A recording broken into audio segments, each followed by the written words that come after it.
Pozdrav svima i dobrodošli u moj novi video u kojem ću vam ukratko nabrojiti i preporučiti 5 hrvatskih filmova za koje osobno smatram da su jako dobri.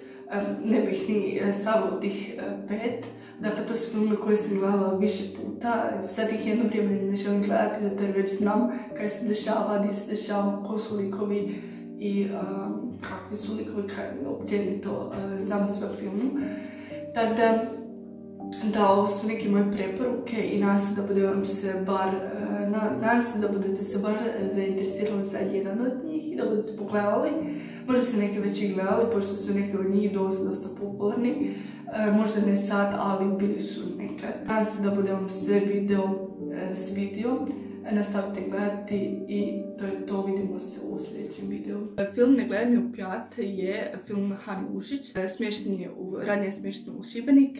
Radi se o 4-članoj obitelji, mama, tata, brat i sestra. Gdje sestra u jednom trenutku mora provesti brigu za apsolutno njih sve. Sve na njoj je cijela briga. Oni joj to svo cijelo vrijeme ili vrlo malo pomažu ili joj čak odmažu. Tako da konstantno se dobivam dojam kroz cijeli film da ona usamljena sama i da nema kome zapravo povjeriti svoje brige. Ima nekih problema i na poslu. Kasnije si želi to sve skupa nadoknaditi nekim interesima, odnosno izlascima koje možda i nisu najbolji izbor za nju. U nekom trenutku je se tata i razboli, za kojeg opet ona mora voditi najveću brigu, a ne brat i mama koji su zapravo cijelo vrijeme doma. Tako da sve zapravo na njoj i cijelo vrijeme se dobiva dojam da je sama. S filmom sam kliknula momentalno, instant, pri prvom gledanju, zato kaj mi se sviđalo. Prvi kadrovi, prve neke slike, pokazuju situaciju u kući, odnosno nered, njihovu nemarnost, ali dosta se dobiva dojam da je vruće, da je sparno, da je nemoguće disati, kaj zapravo malo i naslučuje situaciju u obitelji, odnosno na samu temu filma. Sljedeći film je film Metastaze, film Branka Šmita, zagrebačka priča, 4 frenda, svaki s svojom pričom i pričom svoje obitelji. Njihove priče baš nisu tak dobre, ili jesu, plus minus, ovisi na kojeg mislimo. Tijekom filma se prvo priča jednog frenda pa drugog, ali sve se to nekako isprepliče, tako da ne gledate isključivo samo tog frenda, tipa, odnosno lika, nego za cijelo to vrijeme gledanja filma možete slagati mozaik, zapravo možete saznati ideju, odnosno cilj filma. Po naslovu filma Metastaze možete možda već povući paralelu o čemu mogu pričati, dakle nije niš dobro.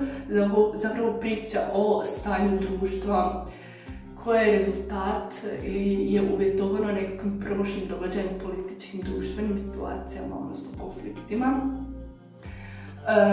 Možda, nisam sigurna, ali brijem da je ekipa htjela prikazati situaciju u Hrvatskoj ili mak na Balkanu, ali ja bih rekla da je to univerzalna situacija danas, da to možemo vidjeti bilo gdje u svijetu, ako ne možda u svom okruženju, u svijetu, prek medije i sl.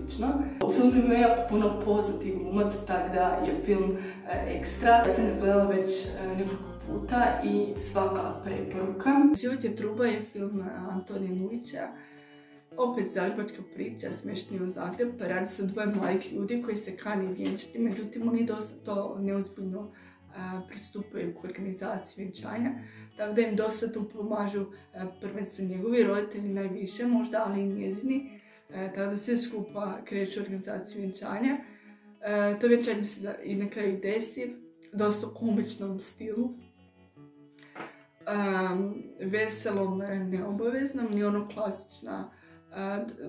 Znači kao da bi gledali nečiji ovak privatni snimak vjenčanja i to mi se dosta sviđa. Tako da dosta ulazi u nekakvu vašu kuću. Taj film, ako mi se kuži kaj hoću reći, kuži mi se. Na kraju Mladenka ostaje trudna i bira se ime djeteta. Opet onak svi sjednu u krug i biraju ime. Provociraju se u međuvremenu i tak. Neki se ljute radi nekih obiteljskih nesuglasica koje u tom filmu, u tom trenutku, kad se sve skupa, kad se radnja odvija, isplivaju na površinu, a tiču se nekih njihovih prošlih dana. Film je, kako sam je rekla, zagrebački, tako da ima dosta zagrebačkih špreha, ima jako puno kaj. Dosta poznatih glumaca ima unutra, tako mi se to sviđa. Volim vidjeti staru ekipu.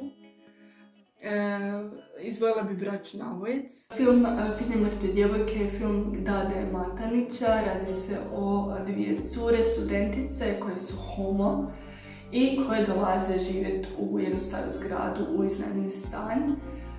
Međutim, kad vlasnica koja im je iznajmila taj stan shvati da su one homo, ona to oštro osuđuje i želi ih se riješiti kako god na brzinu, ne samo iz stana nego iz zgrade.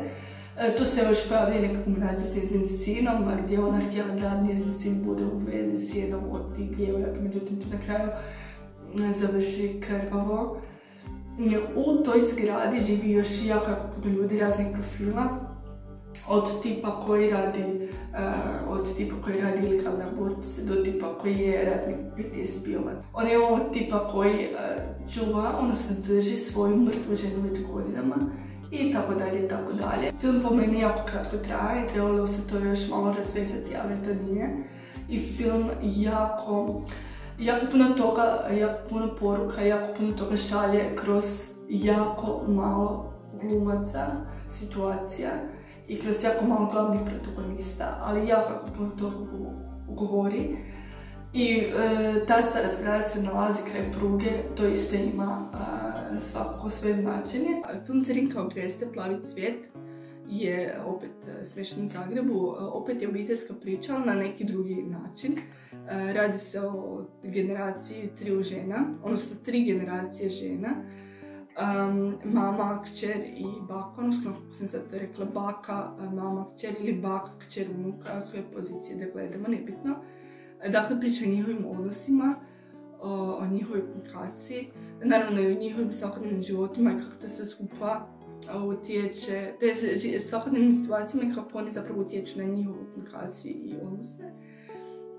Koliko im te životne situacije oduzimaju ili daju za poticaje, za ostvarivanje nekakvih boljih ili za rad na odnosima s bliskim osobama. Tako da film dosta prikazuje i nerazumijevanje između likova, upravo zbog razlika u godinama. Kroz glavni lik, odnosno Mirjanu, to je mama srednje generacije, se dosta prikazuje promišljanje, odnosno promišljanje o respektu prema roditeljima, pogotovo onda kad znamo da već nas ti roditelji polako napuštaju. Iako se ona ne slaže s tom svom majkom, koliko je ona zapravo, koliko koristi svaki trenutak da se podruži još s njom. Kao i kod Ne gledaj mi u pjati, ovdje je dosta toga prikazano samim prikazom, a ne verbalizacijom, kad me opet kupilo kao gledatelja. Nije toliko sumorno, nije toliko loše, ali ovoga opet je nekako tužnikavo, njunjavo, lila, bu. To odmah na početku filma, tako da vas odmah nekak, barem mene, odmah je to nekak privuklo.